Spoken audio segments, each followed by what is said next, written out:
Hi friends, we will now read a poem about how good persons may look very harsh. If you see their exterior, they may look very harsh, but in their hearts they are very tender, they are very good. So that sort of mind is being described here, the harsh exterior of good persons.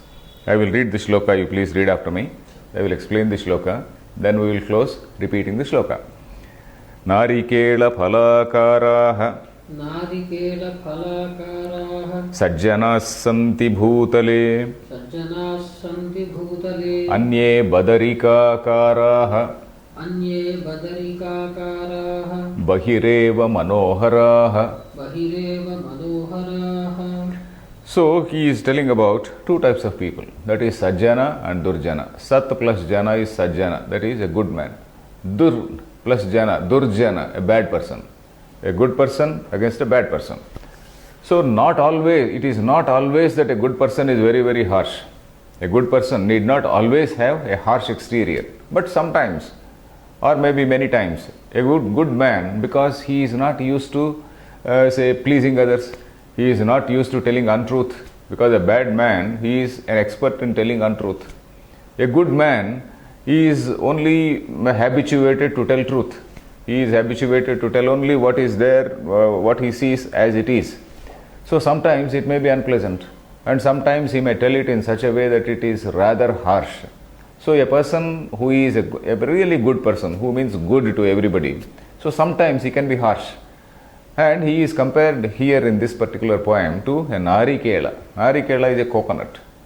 If you have seen a coconut is a very huge thing, and then one has to with great effort, one has to peel off the coir around it. It has got a lot of coir around it. With great effort, you have to peel off the coir.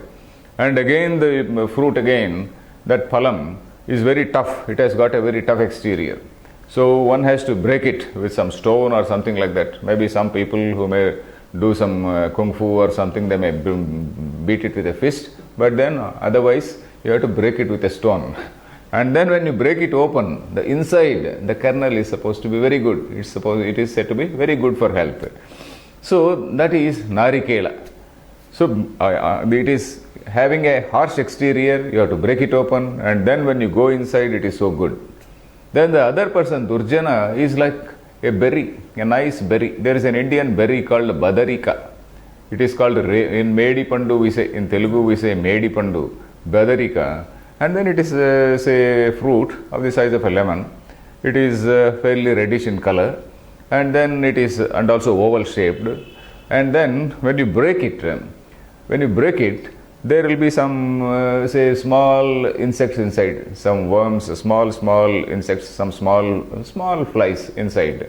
And then you have to take them away, take them off, and then you have to eat. It is an edible fruit, but then you have to be careful in eating it. You have to break it, slowly remove those things, and then that is when it is eaten. So that is what a Durjana. Durjana is a person who looks very pleasant, who has a very pleasant exterior, and then inside there are worms. But then Sajjana, he has got a harsh exterior, because he is not used to telling any lies, he is not used to flattery, he is not used to pleasing others. So that is the position of a good person. So, but of course, as I told you, it may not always be the case. But sometimes it is like that, because these bad people, they have practiced telling lies. It is their habit also. They have practiced this pretentious behavior, or say this sort of dissemblance. So that is what we see. Then, in fact, in our own, if we see Gita classifies people according to the Sattva Guna, Rajoguna, Tamoguna. This Sattva Guna is straightforward nature. Sattva Guna, one of the characteristics of Sattva Guna is straightforward, truthful nature. That is what is called Arjavam. Ruju means straight. That is, they speak. There is no gap between the mind and the mouth. So the mind and the speech, or rather heart and the mouth. Whatever is there in the heart, it comes out as his words. So that is the case of a good man, Arjavam, Sattva Guna. Whereas the people endowed with this Rajoguna and Tamoguna, they are the people who have this dissembling nature, that Rujusvabhava, that Arjavam is not there. Then Mayikatvam. Mayikatvam is, that is dissembling nature, deceitful nature. So those things are manifest in Rajoguna and Tamoguna. Whereas Amayikatvam is total absence of the deceitful nature is there in a Sattva, a person endowed with Sattva Guna. So that is what we see in Gita also. So this is somewhat similar to that. So a person who is having Sattva Guna, who is a Sajjana, he is like a Narikela Phalam, that is a harsh coconut. Whereas the other man is like this beautiful looking, say berry, which is called Badari, Badarika or berry. So he is like that. So this berry fruit, it looks quite beautiful. So that is what the poem says. Here, of course, there are no great points of grammar. Narikela Phalakaraha. That is their akara. Akara means their appearance. Their appearance is like that of Narikela Phalam. Then Sajjanaha Bhutale Santi. They appear like us. They appear like that to us.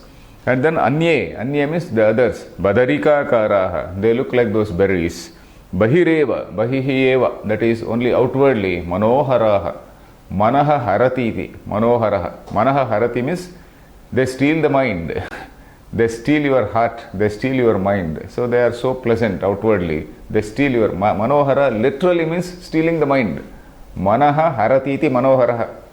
Somebody who steals away your mind, maybe your lady love or your say lover, whatever it is, who steals your mind is called, who steals your heart or mind is called Manohara.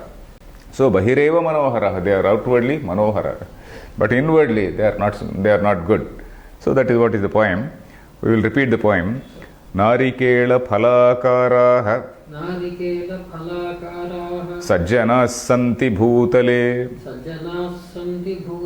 Anye Badarikakaraha Bahireva Manoharaha. The last line we can read it as Anye Badarikakara. That Visarga you can remove also, because that Visarga disappears in Sandhi. Anye Badarikakara Bahireva Manoharaha. You can read like that, or you can break Anye Badarikakaraha Bahireva Manoharaha.